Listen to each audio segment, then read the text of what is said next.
Good evening. Today, as a this month's spotlight session, so STiR team has agreed to join us and present what they have been doing on Glific and with their target audience. I'm Abhishek, product manager at Glific, and I'll hand over the mic, for Aparna to take over and spend most of the time sharing how they've been, using Glific and what their learning have been, so that we all can learn from you. Over to you, Aparna. Brief introduction and then into the presentation. Great. Thanks so much, Abhishek. Hi, everyone. Thanks so much for joining. It's really nice to have all of you here with us. So briefly, I'll just introduce myself. I'm Aparna. I'm a senior manager with M&E at STiR Education. I'm based in Chennai. Naveli, you want to introduce yourself as well? Naveli will be presenting this with me as well. Hi everyone, good evening. This is Naveli Gupta. I am the data manager with monitoring evaluation team at STiR Education. Great. So I guess we're going to briefly talk about in this presentation how we've been using the Glific chatbot to serve our purpose. And largely what we work on at STiR Education is intrinsic motivation. So our theme really that we're going to be talking about is how we've been using data-driven nudges on WhatsApp to deepen our relationships with education officials. So before we begin, just a quick overview of the agenda for today. In order to make sure that it's not too monotonous and you're not all sick and tired of hearing our voices for too long, we've tried to split the session up into 3 parts. The first part will be will kind of just be about setting context. So we'll introduce ourselves. We'll talk a little bit about STiR, our background, how we envision technology really supporting our core work. And that session will sort of lay the groundwork for the specific needs that we had, which is why we ended up engaging with Glific for the chatbot itself. And following that, Naveli will provide us a fairly detailed introduction to what our chatbot currently does and our core functions. After that, we'll take a quick break for some questions. And then we move on to the second chunk of the session. The second will be focusing on our implementation of the pilot and any lessons we've learned from that. So we'll begin that with an overview of our process. Naveli will walk us through that, of how we implemented it, the processes we went through while we were piloting it, etc. And then she'll also be walking us through a synthesis of our user feedback. So we're actually still also in the process of collecting feedback from our users generally as well. And what are our users saying, right? Like, what are they saying about how easy they found it to use, the specific utilities that they think are being achieved by using the bot. And then I'll sort of wrap that up with some of our key learnings that we can take away from the entire implementation process. And again, we'll break questions.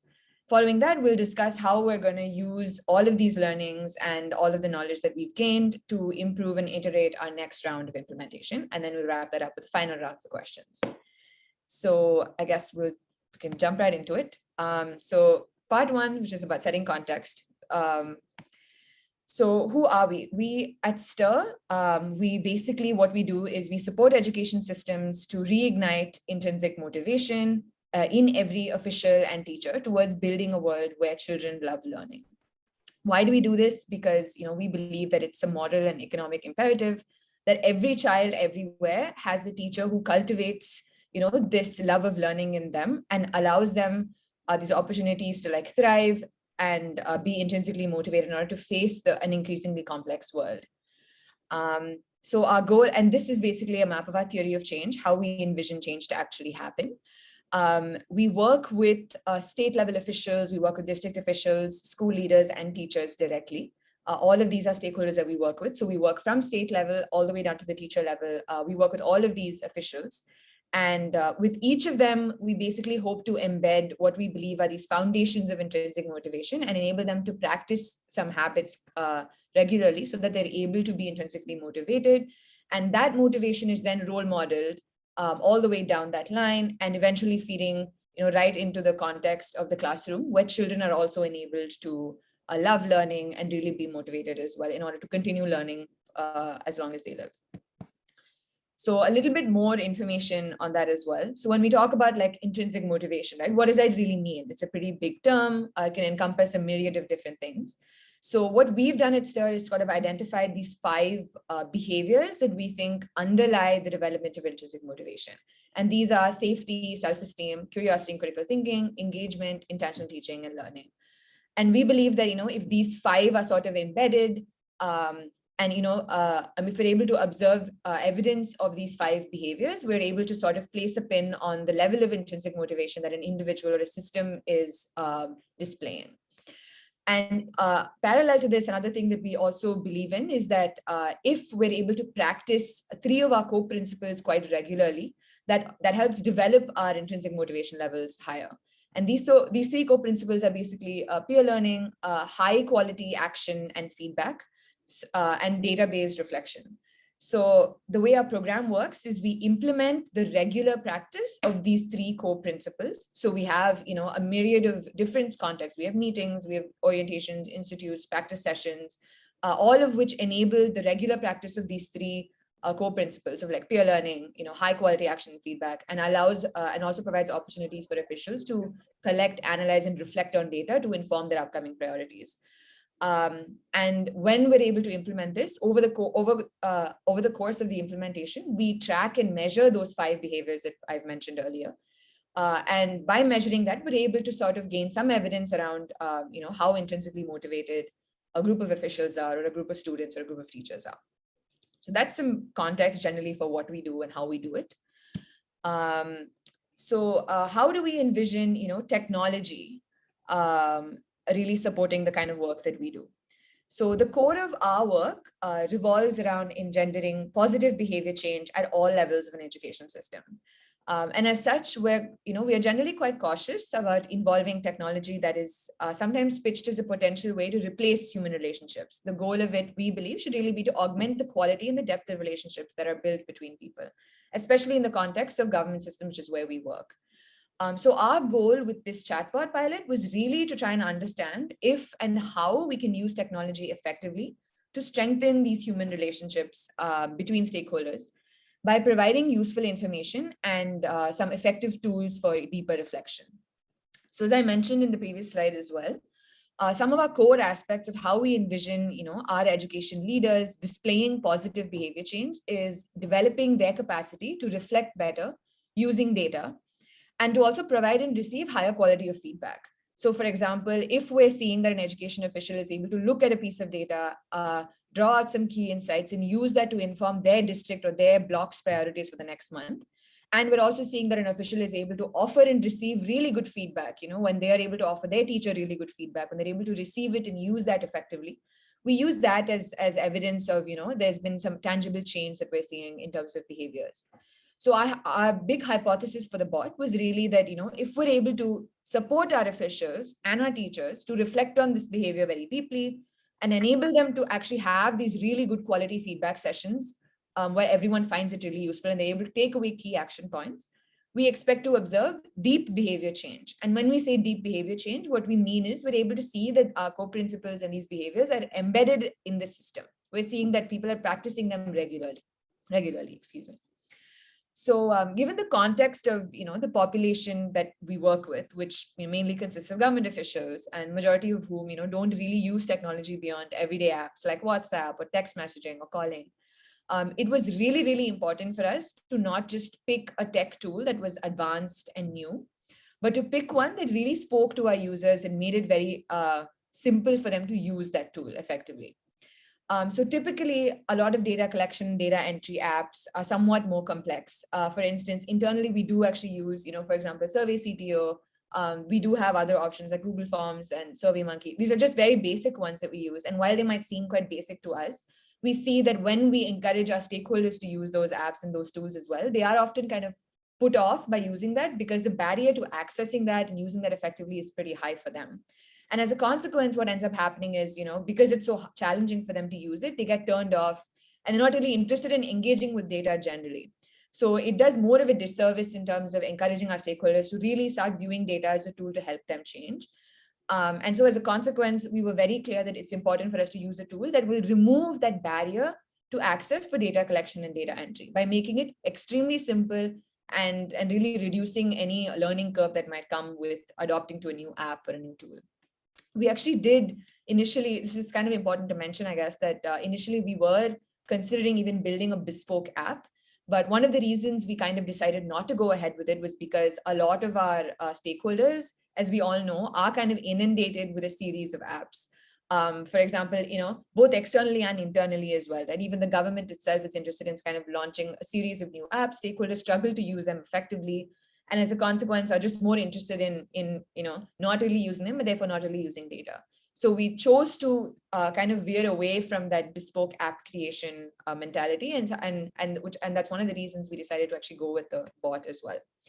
Another thing that we definitely wanted to focus on was that in the context of the kind of work that we do, when, for example, an official is having a feedback session with a teacher, for instance, say, and a teacher explains that one thing that he or she is really struggling with in the classroom is encouraging their students to ask more questions in the classroom. They're struggling with them encouraging curiosity. What usually happens is it's very rare that an official or a supervisor might have like a good arsenal of resources in their hand, ready to immediately share with the teacher, right? It's often that, the supervisor or the supervisor official will say, hey, let me get back to you. I'll come back to you in a couple of days or a week or something. And essentially that lag is quite long. What that does when, somebody asks for support, the lag between someone asking for support and someone offering it can sometimes end up being too long, that it reduces the momentum and the impetus for the teacher to take that solution and implement it in their classroom. And so one of the things we wanted to kind of reduce was also see if tech could help us reduce that time. Can we reduce the time between data analysis and providing relevant support to somebody who has expressed a need for it as well? So that was one of our specific needs that we definitely wanted to address. And the third was just generally, as we all know, one of the biggest challenges generally with anything, with encouraging any use, is really to enable consistency. So, everybody will really do it if it's a one-off or a two-time kind of activity, but how do we ensure that this tool or this app enables our stakeholders to regularly enter data, regularly analyze it, and regularly provide feedback and support and reflect on their own work? So ensuring consistency was another big need for us that we really wanted to address. So I hope this kind of provided some context of what we do and how we saw tech integrating with our work. Naveli, I'll hand it over to you to talk about what our chatbot actually does right now. Thank you, Aparna.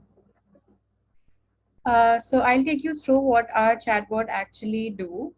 So basically, the idea behind creating this chatbot was, first thing, it had to be very simple, very easy to use, very user friendly, because also we know that the stakeholders with whom we work are the government officials, and for them also it was like a first time or one of the new apps or tech platforms for them to work on. So it really had to be like very easy for them to use for the stakeholders. And we all know, and even it has come from the stakeholders, that WhatsApp is one thing which is very handy, always available. So therefore, it also helped in increasing the frequency of data collection and data entry. So whenever any activity, any meeting is happening, and if they are observing and they want to fill in the data right after they have observed, and they want to have some insights after that or some nudges, so they can enter the data right away after the meeting they have observed, and they'll also receive immediate real-time nudges.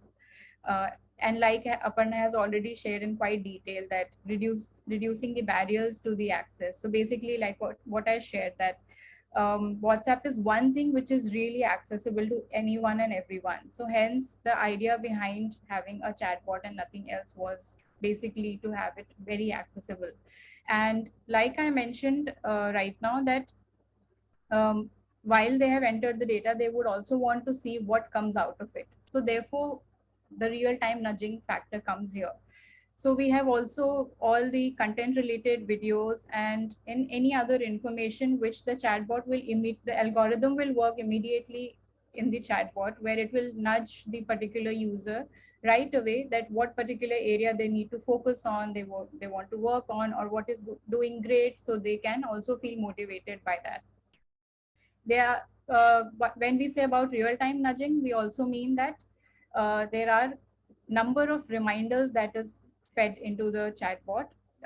Reminders are for the users who have not used the bot for 7 days. So there is a nudge for that, so that they do get reminded that, okay, maybe I have not looked at the chatbot for quite some time. So let's look at it, let's fill in the data, because government officials have also mentioned they are really inundated with a lot of other work, their particular official work. So they tend to sometimes lose sight of the chatbot. So the nudges really help them to come back and look at the chatbot again. And there are also nudges for the insight reports. We have monthly reports that keep generating automatically based on the data that have been entered by the users. So there are nudges for that as well, where the stakeholders can come back and look at the report, that whatever data they have entered for the last 1 month, what does it actually say? Has there been any improvement, or has it been going good? So it helps them to plan their actions further. And then, like, basically, that's the same thing that I said about the reports, is enabling database decision making. This exactly that. And in addition to that, we also have the dashboards for the users. So there is the dashboard is always accessible, and it is constantly updating. Whenever the data has been entered by the stakeholders, they can always go back and look at the dashboard.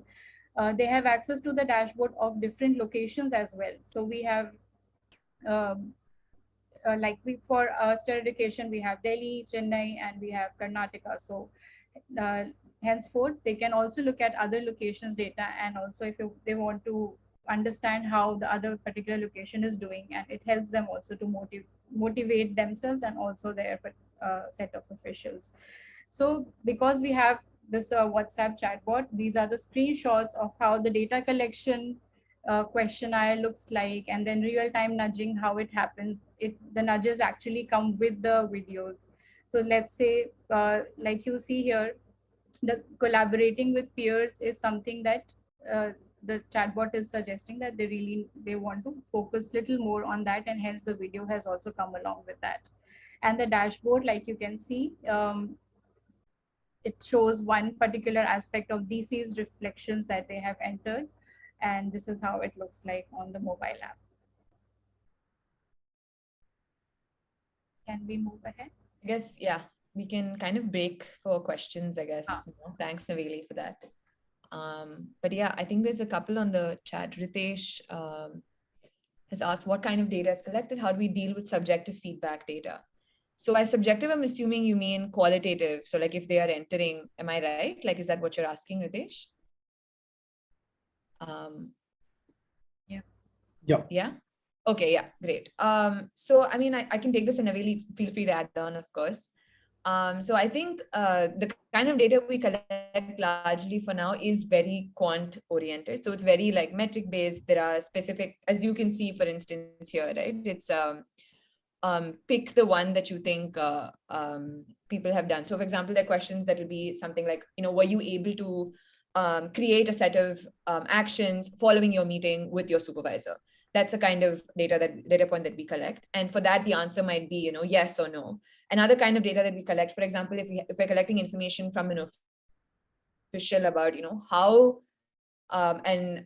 say the official was facilitating a session, and we want to know from them the kind of participation and engagement that they saw when they were facilitating that session. Like, how did their participants respond? How did they, behave? Were they able to ask questions? So, and that data is also largely like based on a scale. So it's a scale of 1 to 3. Did we see? Are you able to hear me? My internet connection says unstable. So if at any point you're not, like, feel free to just jump in. But yeah, so essentially, and so the other kind of data points that we collect are things like, what percentage of officials did you observe, asking critical questions about the content? I'm rephrasing one of our questions, but I hope that kind of provides an overview. And the answers for that will typically be around, they'll pick between 3 options. So there's not really much room for qualitative kind of inputs currently, the way we collect data. But that's definitely something that we are interested in exploring going forward as well, to see, because there's definitely like a goldmine of insights really waiting for us. But as part of the pilot, I think we really just stuck to this kind of data. Anything else, Naveli, that you wanted to add? No, I think you pretty much covered it. That yeah, basically scale thing is something important that we had shared with the officials, and they find it easy because it's easier for them to also segregate between if there was less participation or higher participation. Yeah. And just to add, so Varna, like if there is any subjective or qualitative data that you want to collect, and Ritesh, for you, definitely there is some human intervention which will be required. Like you may apply some form of ML and NLP to categorize, collect information, but to really evaluate it, you will need some human intervention.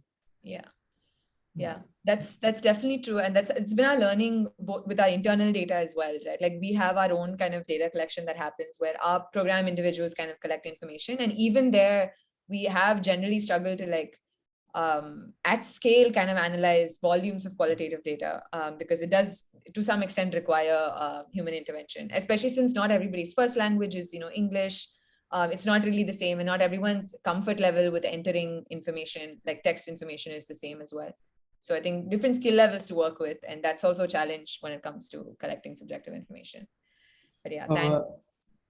Okay, yeah. Next question is. I see Divya's. Divya, great question. Just stay tuned. Our next section will talk about that. But thanks for asking. Sorry, my chat is, sorry. Gurkaram Singh, has a platform been used for collectivized announcement for specific group of contacts? Naveli, do you want to take this? So we do have certain automated messages which talks about announcements related, not really announcement, but announcements related to insight reports, or if some users are stuck and how they want to get out of it. So such kind of informative announcements which helps the users to navigate through the chatbot easily.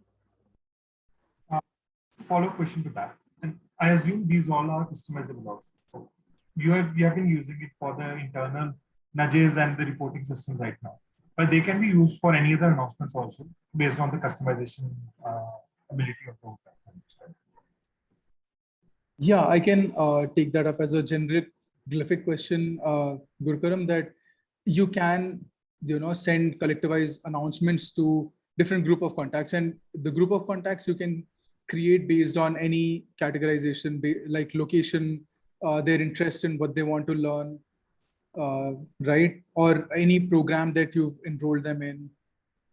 So these are some of the groups you could form and then send them one-to-one message all at once, which I believe what you mean by collectivized announcement. Yeah, that makes sense. Okay. And they can also be linked with, like, can we integrate it with Google Sheets also so that there's a nudge that information can be sent somewhere else? Yeah, you can bring all of that information in Google Sheet also. Yes. Thank you.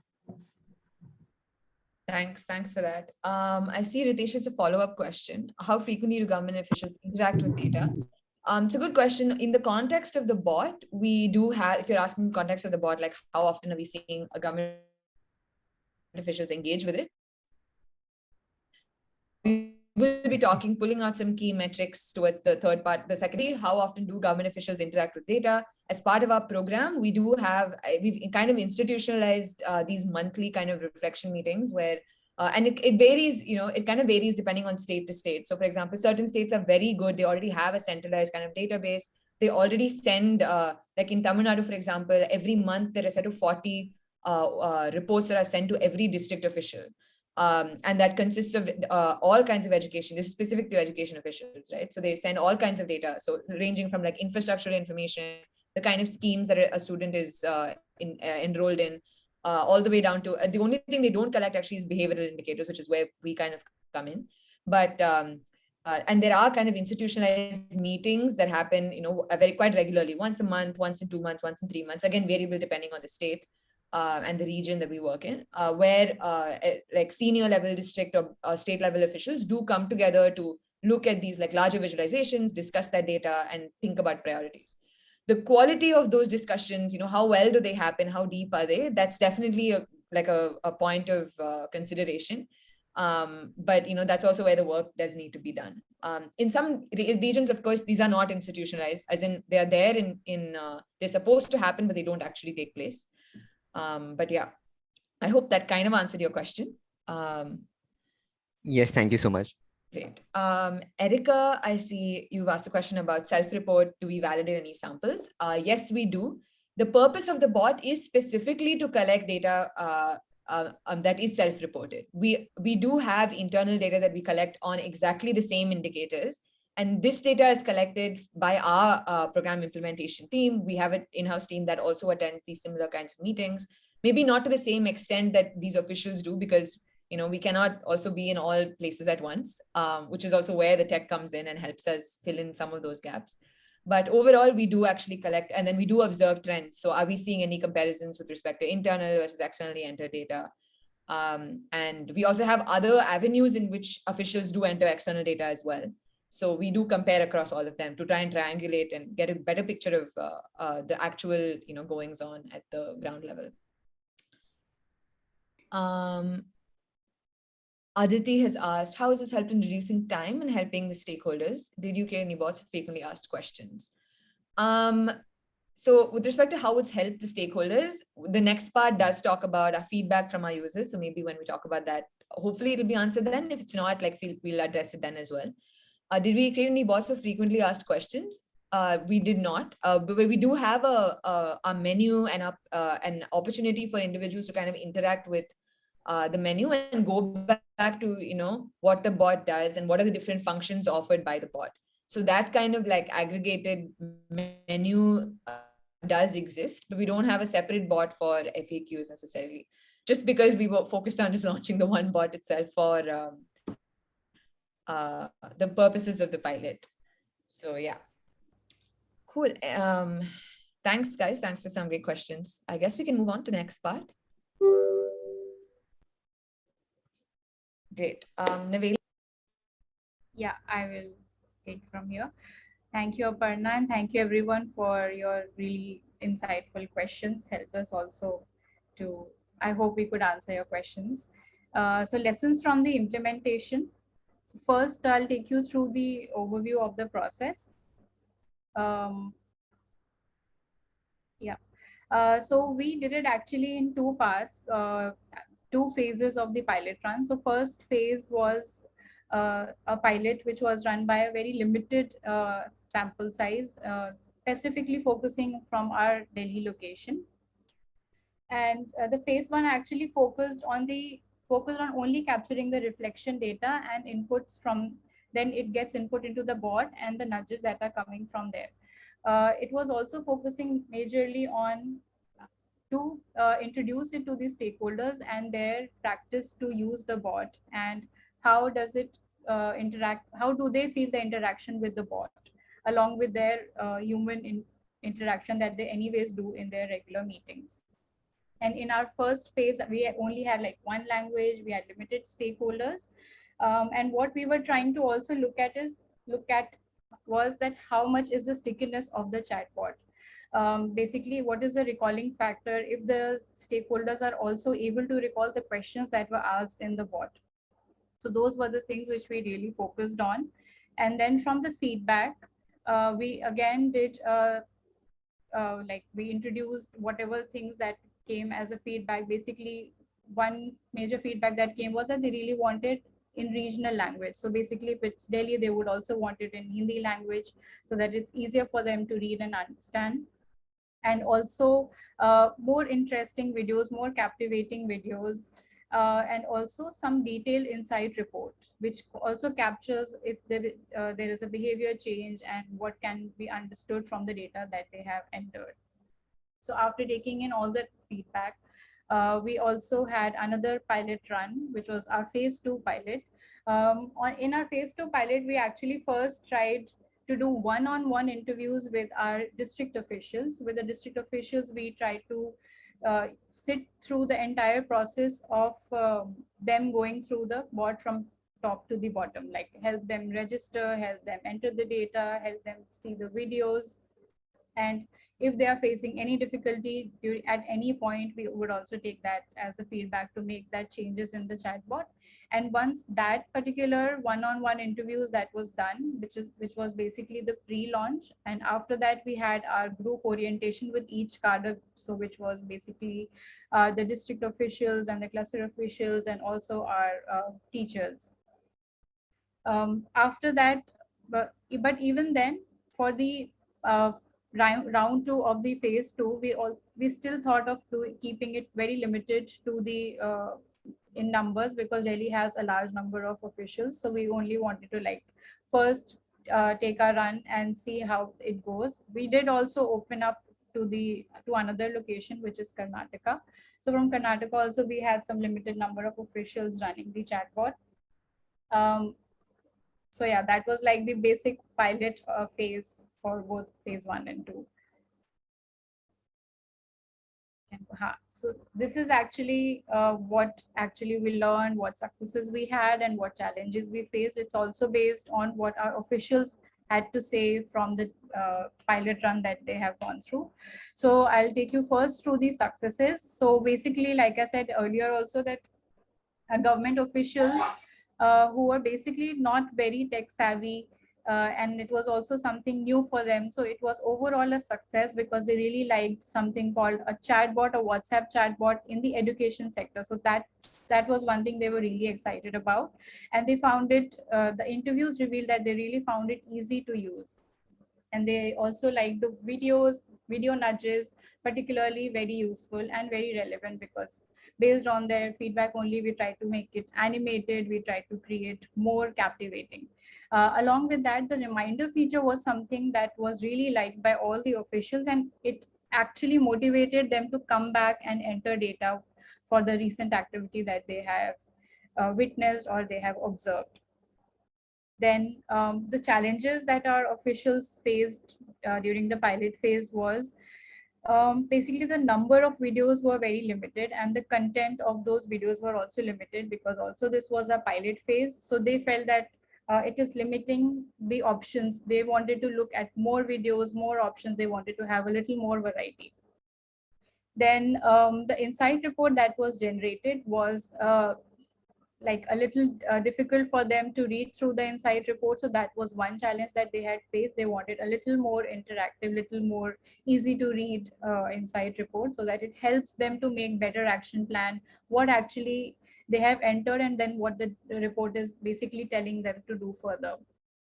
And then the third point, the third challenge that they faced was they actually needed a hand holding for quality integration. Like they really like the chatbot, they were entering the data, they liked the videos, they also had the reports to see, but proper integration of into this particular process, this particular activity of data collection and the nudges getting generated, into integrating this into their program, into their making it a routine into their practice, into the program, was something little difficult, and that's why they needed more hand holding for quality integration.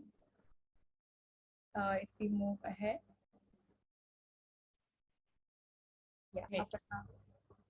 Yeah, thanks, Naveli, for walking us through that. So I guess if we were to kind of synthesize and bring out some of our key learnings overall from the implementation, for each of our three functions, we've split that up by our three functions. And the first of which is definitely data collection. So what did we learn with respect to that? One thing we did see, which is pretty good, is that about 60% of our stakeholders did engage in data entry and data collection. However, we did see that, this percentage dwindled, although the initial interest was really high. Like when a user initially registered, they were pretty excited to enter the data and to use the tool generally as a tool for data collection.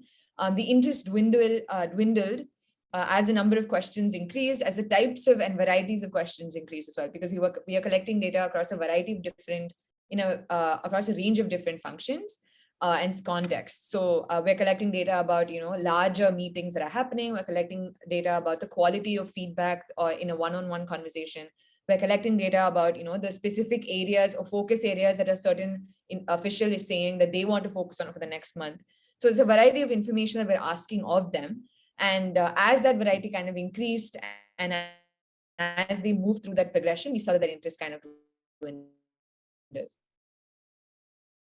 And we did see from our user interviews as well, it's pretty easy and convenient to enter their recent data. They found that it was easy to do it. they could very easily just kind of have the conversation or do the meeting and then quickly just enter it. They found that that gap was reduced. So in terms of reducing access to data entry, we did feel we met that that need of ours that we had really wanted to focus on.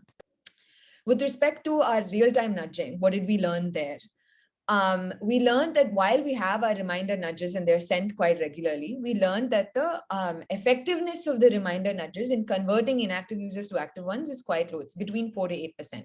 So only between 4 or 8% of our officials are who receive these reminder nudges on a regular basis are able to convert into active users following repetitive reminders. And this is despite the fact that during our user interviews, when we did speak to our stakeholders and we had these focus group discussions, and some of which are, by the way, for full disclosure, they are still happening as well. We've had a few of them. We're still continuing to collect some data. But our interviews so far have revealed that stakeholders found it quite useful. They liked that there was a reminder because they were like, often we forget to do it. So it's nice that there is a reminder. So they like it, but it's not as effective as we want it to be in actually changing their behavior. So that was a really useful learning. The second is, although the percentage of users who progressed far enough to actually receive video messages were about 20%, the percentage was actually not as high as we were hoping it would be. But the users who did engage with those videos did find it useful. They liked the content, as Naveli shared. They liked that it was something that they could access. And many of them also shared it with other stakeholders who they thought would find it useful as well.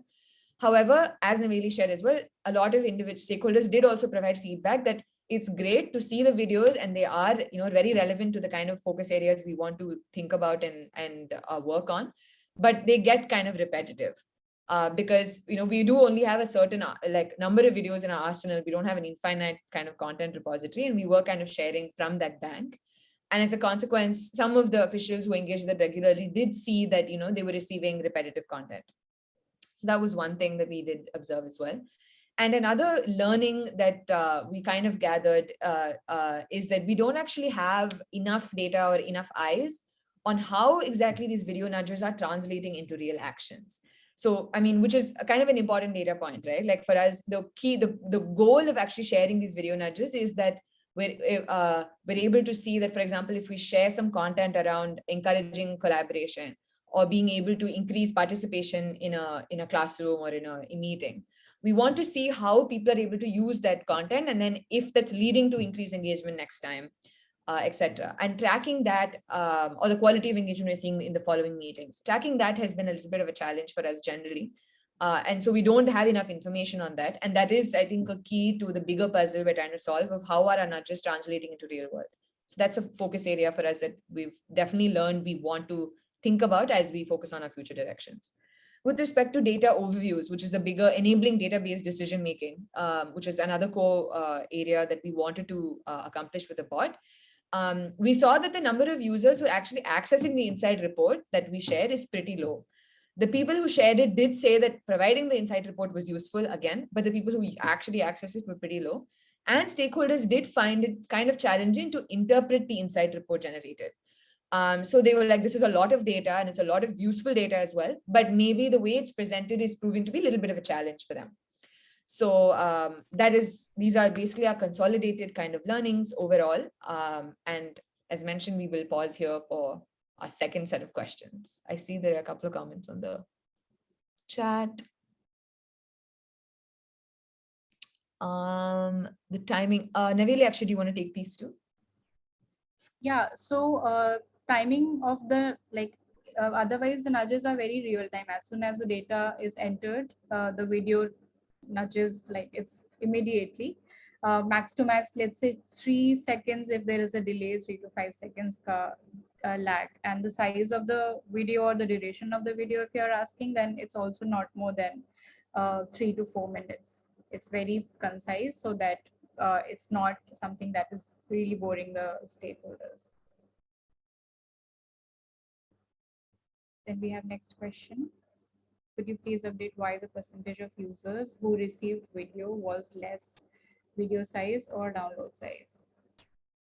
So it's basically actually that because the stakeholders who have reached till the video section, and that is less. So if the stakeholders have started, they might have left in the between and they have not completed the entire set of data entry.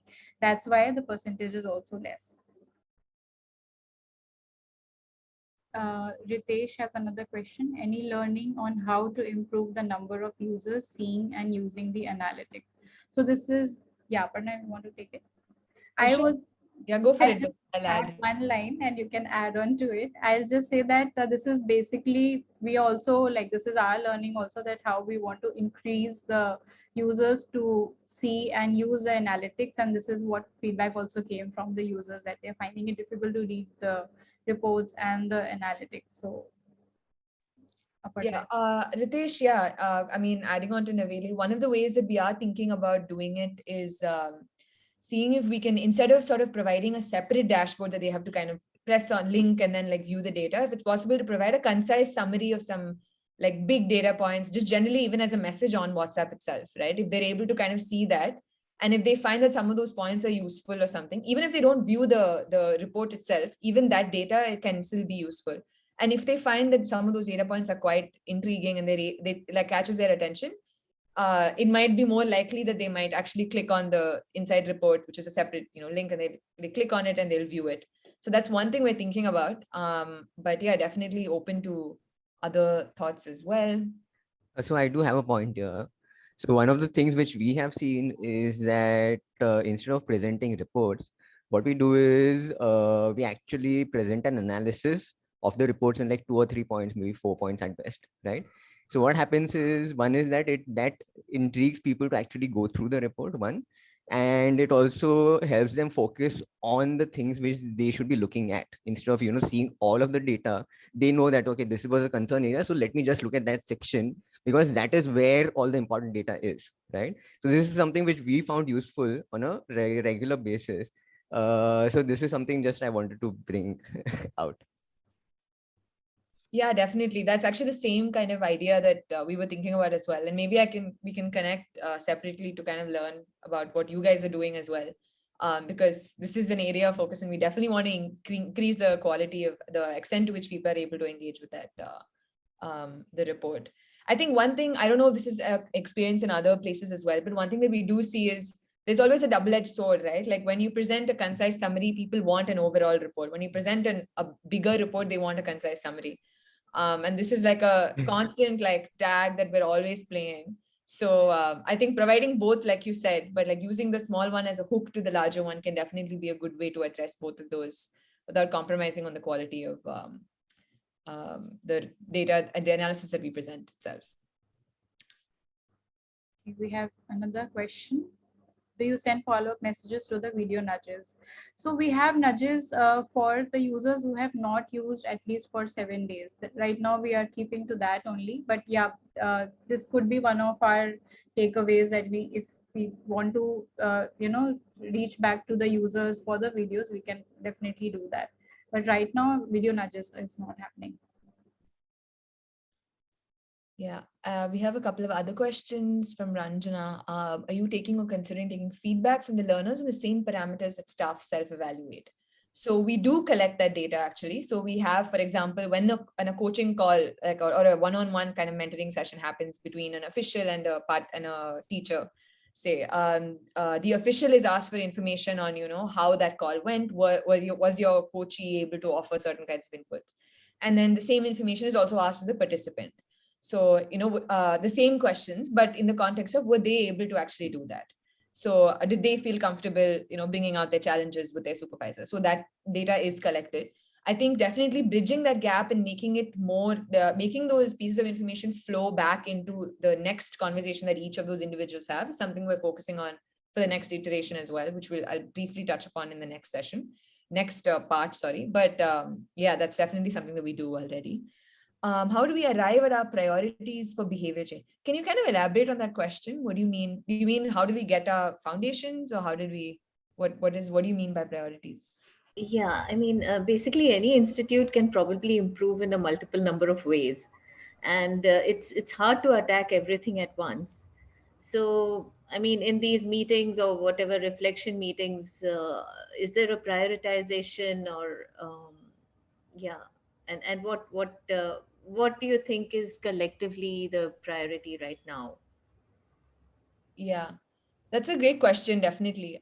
So the two ways we kind of deal with this. One is that, based on the data that as part of the bot, specifically speaking in context of this, um, you know, as part of the data that our stakeholders kind of enter, what we do is, based on the scores that they have, we basically are able to identify, one area that we see that you're doing really well is maybe, I don't know, like thinking very critically or something. And one area maybe that we think you can focus on based on your responses is improving the quality of safety that you're able to implement in any session that you conduct.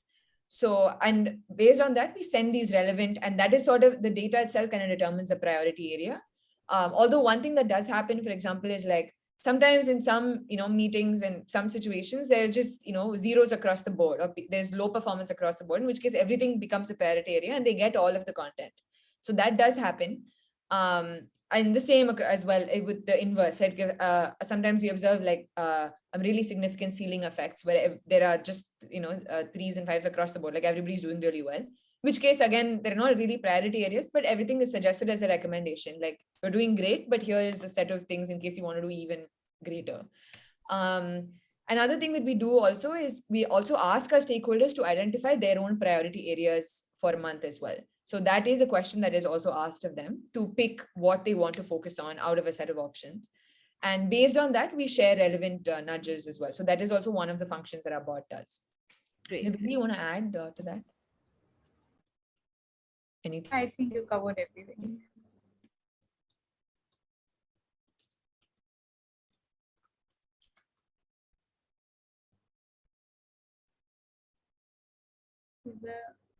There's one more question. Is a lot of this driven by human intervention? Great. Aparna? Move on to the last one more. Something with the internet, I think. Meanwhile, I can take this question. Yeah. So basically, this is actually a support system to the human intervention that already happens.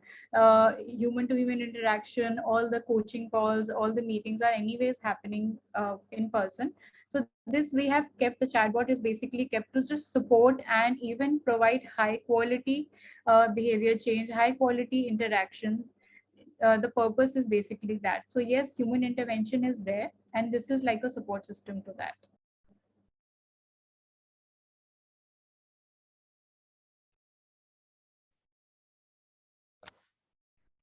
Okay. We just wait for.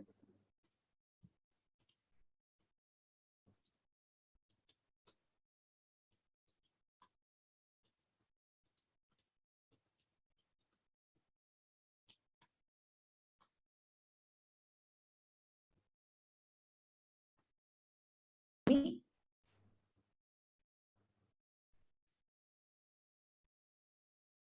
Hey, Aparna. Hey, can everyone see me or hear me? Yes. Okay, great. Sorry, my internet is really, really poor today. But yeah, sorry about that. Great. Cool. So I guess you can see I guess we're done with the questions. I really were answering the last one when I got cut out. Sorry. Yeah, no worries. I just answered the last one. Great. Awesome. Cool. So we'll move on to the last part of our presentation, which is just basically discussing how we plan to incorporate these learnings for our future implementation. So we're going to split this up largely by the 3 priorities again, right? The 3 needs. One, definitely speaking about data collection, one about the nudging, the improvements we think about for nudging, and the improvements we're thinking about for our database, enabling database decision-making in our officials. So focusing on data collection, definitely one of the big priorities for us is streamlining the kind of data that we collect. So the big area for focus for us that we are thinking about right now is definitely redefining our priorities overall in terms of the data that we are collecting. So as mentioned before, currently we collect data across a number of different activities for a range of different purposes. And it is possible, and one of the things that we are seeing even with the engagement, right, as we discussed in the previous section as well, is that engagement does dwindle, even though there is initial enthusiasm. In order to capitalize on that, we got to make sure that our stakeholders are not drowning in the amount of data that we have to enter and the different varieties of data that we're asking of them. So ensuring and trying to, think about which of these data points are actually valuable, which are necessary, and which can, which of them are extraneous and we can maybe do without them is something that we are thinking about, which again, obviously addresses the issue of reduced engagement as the number and the types of questions increase. So that is one big focus area for us. And the second is definitely kind of related, which is to rephrase the questions that we are currently asking so that they reduce cognitive load. And what this is basically referring to is that a lot of the questions that we ask are very reflective questions. They require that a stakeholder really thinks about, how a session happened, how they behaved, how, a series of other officials who they facilitated a session for behaved. And really reflecting on that and it's not so straightforward really, right? Like it does require some thinking. And perhaps it's some of the ways in which the questions are phrased are better suited for an in-person deep conversation. But, when we're asking those questions on a bot, we have to remember that it's very easy for a stakeholder to, if it gets too complicated or too heavy on the mind, it's easy for them to just kind of check out and move on to do something else. Like there's no reason for them to continue answering that. So how are we going to rephrase those questions so that it doesn't actually require stakeholders to, think so much. And I mean, obviously we can't do away with, I think, all of our reflection intensive questions because they are a core part of behavior. But how do we rephrase them so that they seem less cognitively heavy? I think that is also a big priority for us because I think rewording can also do a big, can also create some really good changes in terms of encouraging participants to actually enter data, even if it seems kind of complicated. So focusing on our real-time nudging and how we can improve those processes, one big area of focus is definitely thinking about how we can move nudges beyond reminders. This is actually a conversation that Abhishek, if you remember, we had very briefly during the sprint as well, where we were kind of just discussing that, generally the way our nudges on our platform work is they're currently used only to remind individuals, if they've stopped halfway through the registration process, like please come back and register, please enter your data. If you've not entered data in 2 weeks, please do it now. Look at the data overviews, etc. And effective nudges really need to move beyond that. It may sound silly, but if we think about, for example, why lots of kids, including us possibly at some point, got very annoyed with our mothers, it's because they would often come back constantly being like, do this, do that. Right. And it sounds silly, but there's no incentive really for an individual to go back to someone who is only, or a bot or something that's only kind of resurfacing whenever something hasn't been done. In order to counteract that, we have to also add in, I think, other aspects to the bot, whether it's in terms of celebrating good things that are going, whether it's in terms of reinforcing their commitment to the overall purpose, and whether it's in terms of adding other kinds of information and interacting with the user at different points beyond just reminding. So I think that is a big area of focus for us as well. And two sub kind of areas that we're thinking about is definitely improving the consistency in user engagement. So not just kind of increasing the scale, so having a greater number of users kind of use it in the beginning, etc., but improving the consistency. So are we seeing that the number of individuals who are using it for at least 5 or 6 minutes every day, every week, whatever the frequency, based on the frequency of the kind of data we're collecting, are we seeing that happen? Are we seeing that percentage increase? And improving, related to that, is definitely improving the quality and the quantity of our content. So one of the feedback, as Naveli shared, that we did receive was that the content was good, but kind of repetitive. So how are we, how are we improving on that? How are we making that a lot better? How are we increasing the variety of content information that we're offering so that lots of different people are finding uses for it? Another sort of thing we're thinking about is definitely how do we contextualize these nudges even more for different types of users?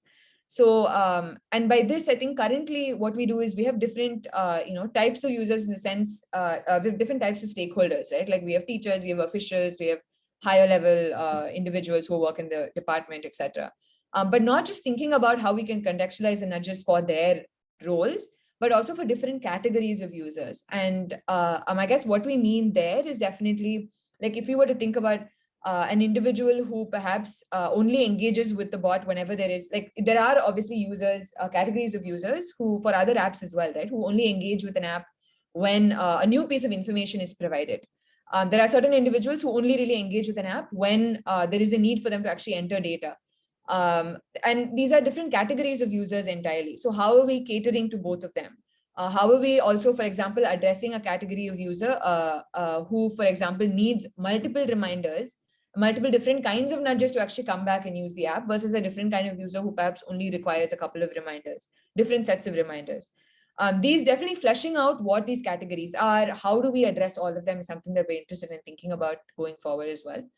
And the fourth is area that we're thinking about as well is already something that I think has been touched upon, which is how do we ensure that our overall tool and our nudges are integrated with our in-person program implementation. The key that I think we've realized is that if these two are disparate, it doesn't really work. They need to be complementing each other.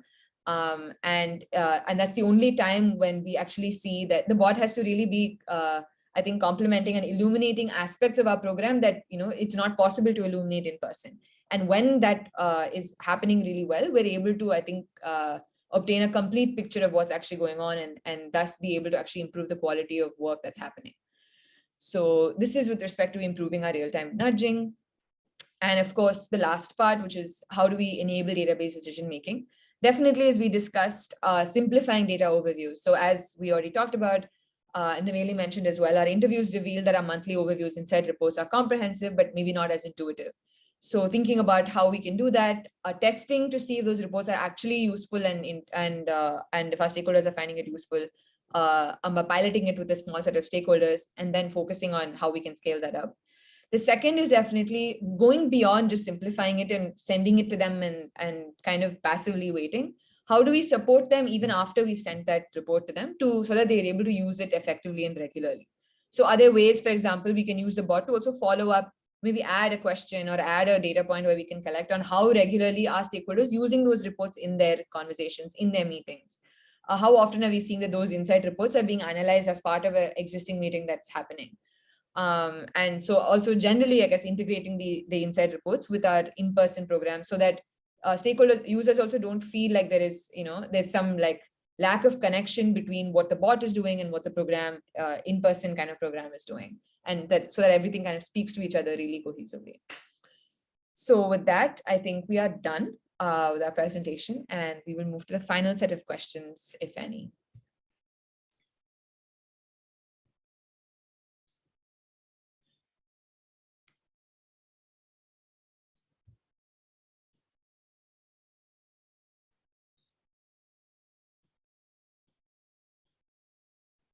Cool, I guess we're all out of questions. Thanks for that. Abhishek, if you're saying something, you're on mute. No. Oh, okay. Okay, if there are not many questions, I think we can close the session. Thank you so much, Naveli and Aparna, for this. You're all solving a really ambitious and tough problem through this, which is impacting human behaviors and that too, motivation and everything, right? So good luck with that. And we're of course around to help you with whatever challenges that come your way. And yeah, I mean, everybody else who joined in, please feel free to stay in touch and keep asking questions. And that's all. Talk to you all later then. Bye. Thanks for joining. Thanks so much, everyone. Thanks for joining. Thanks, Abhishek. Thank you. So Bye-bye. much. Thank you for patiently listening to us. Yeah. Bye. Bye.